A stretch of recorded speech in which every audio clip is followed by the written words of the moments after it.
हमारे बीच मंच पर उपस्थित हैं श्री अमन जी झालानी, जिला महासचिव कांग्रेस। एक बार तालियां अमन जी के लिए।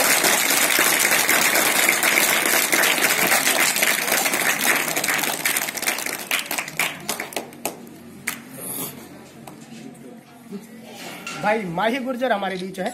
एक बार जोरदार तालियां हमारे नौजवान साथी के लिए। थोड़ी देर में हमारे बीच उपस्थित होने वाले हैं।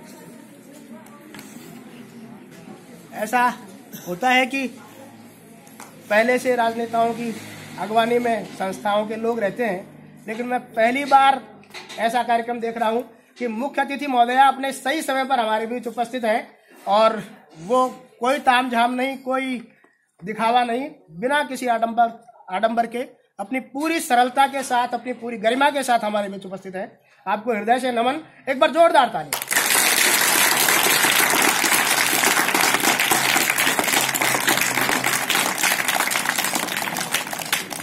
मैं हमारे संस्था प्रधान जी आदरणीय श्री राधेश्याम जी शर्मा सोडिया बसवा से हैं, हमारे बीच यहाँ संस्था प्रधान है। आप विद्यालय के आपके अंदर करें, आप भी मंच पर आसन ग्रहण करें।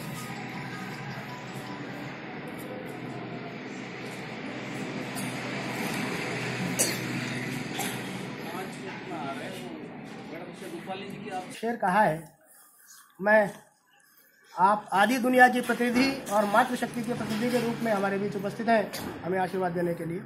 मैं वो शेर इस अवसर पर आपको समर्पित करता हूँ। ए अंधेरे देख ले, ए अंधेरे देख ले, मुंह तेरा काला हो गया, माँ ने आंखें खोल दी, घर में उजाला हो गया। तो आप उस मातृशक्ति के रूप में हैं जिसकी आंखें खोलते ही सारे घर में उजाला होता है, सारे घर में उजाला होता है। मातृशक्ति वह शक्ति जो घर में आपको, हम सबको ऊर्जा प्रदान करती है। सारे शिव हमारे आराध्य हैं, लेकिन शिव के साथ जब तक शक्ति का योग नहीं होता तब तक शिव शव मात्र होते हैं। तो शिव के साथ जब शक्ति का युति हुई है तब हमारे माननीय विधायक महोदय की विजयश्री का वर्ण हुआ है। तो आपका बहुत बड़ा उसमें भूमिका रही है। तो ये भूमिका आपसे और ये शक्ति का संचरण इन बालिकाओं तक भी हो, ये बालिकाएं भी आगे जाकर के अपने सार्वजनिक जीवन में इस भूमिका का वर्ण करें, ऐसी आशा आशीर्वाद आप हमारी बालिकाओं को दे करके जाएंगी। एक बार पुनः तालियां।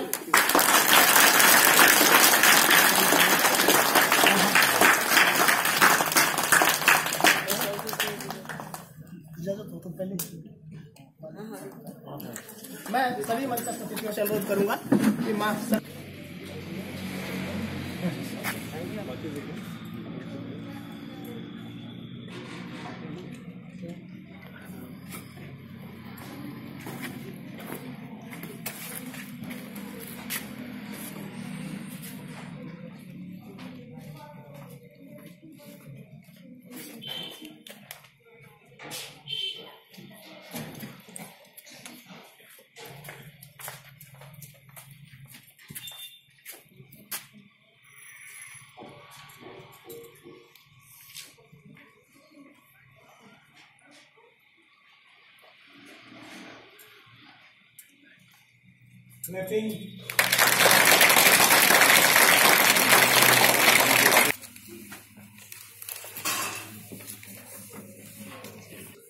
मैडम की अपनी एक बड़ी संस्था जयपुर में आप संचालित कर रही है, तो इससे परिलक्षित है कि बहुत गहरा जुड़ाव है। और जयपुर जैसे शहर में संस्था चलाना अपने आप में सचमुच एक बड़ी चुनौती होता है। तो आप उस चुनौती के क्षेत्र से मंच कर निखर करके निकली हुई है। और चूंकि हम इसलिए सौभाग्यशाली हैं कि हम भी उसी क्षेत्र से हैं, क्योंकि आपका और हमारा क्षेत्र एक है, इसलिए आपके साथ हम परिवार की तरह अटैच हैं। आपके साथ हमारा जो रिश्ता है वो परिवार का रिश्ता होता है। परिवार में बड़े बुजुर्गों का जो संरक्षण होता है वो संरक्षण आपसे हमको मिल रहा है। हम वास्तव में सौभाग्यशाली हैं। और अभी हमारी वो साथी पहुंचने वाले हैं थोड़ी देर में, गोविंद मित्र मंडल के, जिनके सौजन्य से आज यहाँ जर्सी का वितरण किया जाना है आपके करकमलों द्वारा। सियासत इस कदर आवाम पर एहसान करती है, वो आंखें छीन लेती है और चश्मे दान करती है, लेकिन ऐसा सर्वदा नहीं होता। वो चीजें हम नहीं कहेंगे, हमारे मुंह से। बदनाम है यूं तो जमाने में ये पत्थर दिल सही पर आंख में शबनम भी रखती है। ये पत्थर दिल सही पर आंख में शबनम भी रखती है। और अधिकतर लोग इस पथ पर हमें खंजर लिए मिले, मगर कुछ लोग हैं जो हाथ में मरहम भी रखते हैं।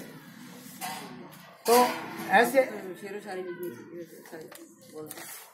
मतलब ये हुआ कि आप जिस भी क्षेत्र में रहें, जिस भी फील्ड में रहें, जहां भी रहें, आपके हाथ में यदि मरहम है तो आपका कद निश्चित रूप से, कद और पद अपने आप बड़ा हो जाएगा। आप जनता के दिलों में राज करेंगे, ये निश्चित है। और इतना क्या देर है, एक बार। और आपको सबको ठंड नहीं लग रही कि जानबूझ के उतार के आए हुए यार स्वेटर मिलने वाली है? अभी आपके फाइनल एग्जाम्स हैं जो, वो कब है? बोर्ड के एग्जाम पता है आपको डेट? किसको पता है बताओ, कब होते हैं? Very good.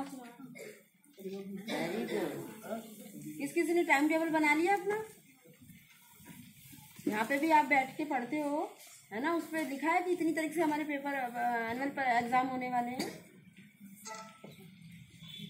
नहीं ना? तो अब आज से ही शुरू कर दीजिए आप कि हमें 2 घंटे घर पे जाके ज़रूर पढ़ना है।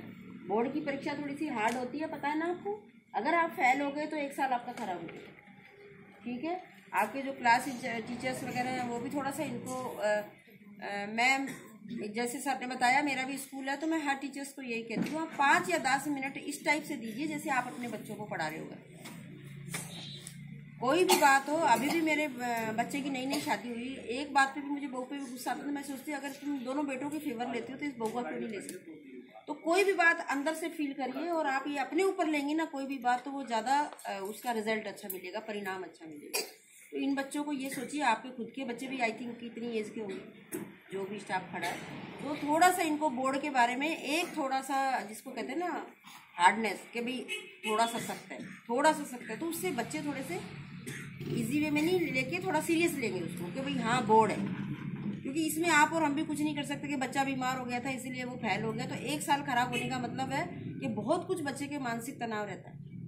तो आप लोग अपने समझ के और इनको मोटिवेट कीजिए कि 10 मिनट जीके क्वेश्चन पूछिए या जनरल नॉलेज। ये एक बार मेरा जो फंडा है, अभी भी मैं जिला प्रमुख हूँ, कितनी भी बिजी हूँ, मैं 1 या 2 घंटे स्कूल में जरूर जाती हूँ और सबसे पहले नर्सरी क्लास में घुसती हूँ। जब तक उनके खिलते हुए चेहरे देख लेती हूँ तो मेरी तबीयत खुश हो जाती है कि हाँ मैं बच्चों के पास आई। और इतने मासूमियत से, कोई तो कहता है कि मतलब बच्चा इतना गले लग जाता है कि दूसरे जो गेट कीपर होते हैं ना या आपके पेरेंट्स होते हैं, वो कहते हैं ये आपका पोता है क्या, आपकी पोती है क्या? क्यों? क्योंकि वो मेरे से इतने जुड़े हुए होते हैं। तो उनको ये लगता है आप कल क्यों नहीं आई, मैं आपसे बात नहीं करूंगा। तो मुझे इतना अच्छा लगता है कि इस बच्चे को इतना फील हो रहा है कि मैं मैम को देखूंगी। तो आप भी अपनी इमेज ऐसी बनाइए कि जब आप कहीं चली जाए यहाँ से ट्रांसफर होके, तो ये बच्चे आपको याद करें और सर से पूछे कि मैम आप कहाँ चली गई, वह हमारी मैम कहाँ चली गई। तो बोर्ड जो है उसका नाम ही एक ऐसा है कि बच्चों में कई बच्चे ऐसे भी वास्तव में बिस्तर पकड़ लेते हैं और कई ऐसे हैं कि ठीक है हो रहा है, फेल पास क्या फर्क पड़ता है। तो ये चीज़ मैं आपको इसीलिए कह रही हूँ क्योंकि मैं भी गांव से बिलोंग करती हूँ और सरकारी स्कूल की पढ़ी हुई हूँ और आज मैं जयपुर में स्कूल चला रही हूँ। तो आप जो बात करें, जो काम करें, मन से करें। आप ये नहीं कि हम एज एक सैलरी लेने आ रहे हैं यहाँ पे। तो आप जो काम करेंगे, हमारी जो टीचर थी, मैं बता दूँ 5th की मैडम थी, एक विद्या नाम थी, विद्या श्रीवास्तव, जो कि मैं मेरी मम्मी से भी ज़्यादा मिस करती हूँ। तो वो हमें ऐसे मोटिवेट करती थी, किसी बच्चे का चेहरा अगर उदास देखती थी तो वो अपने पास बुलाती थी, उनको स्टोरी किसी तरीके से सुनाती थी। तो आप भी जो स्टाफ है, मैं उनको ये कहना चाहूँगी कि आपको बहुत अच्छी सैलरी मिलती है, बट उसके लिए आपको भी कम्प्रोमाइज़ करना पड़ता है। आप घर बार छोड़ के आती हैं यहाँ पे, अपने बच्चों को जो प्यार नहीं दे पाती वो यहाँ लीजिए आप, है ना। तो इस तरह से पूरी मेहनत करेंगे आप।